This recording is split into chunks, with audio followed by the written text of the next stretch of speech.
Hurmatli haydovchilar, sizning ishtirokingizda yo'l transport hodisasi, ya'ni sodda qilib aytganda avtoavariya sodir etildimi? Agar sizning aybingiz bo'lmagan hollarda aybdor haydovchi tomonidan sizga uning ID kartasi, fuqarolik pasporti yoxud haydovchilik guvohnomasi zalog sifatida berilyaptimi?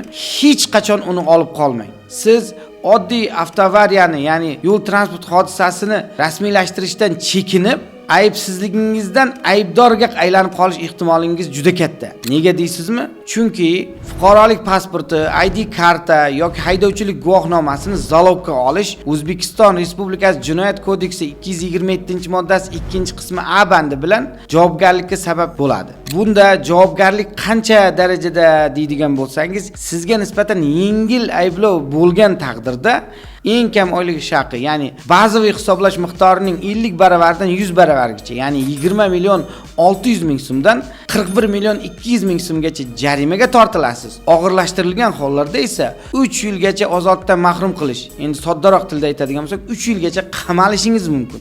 Shunday ekan, avtoavariya sodir bo'ldimi, prava, ID karta, fuqarolik pasportini hech qachon zalog sifatida olib qolmang.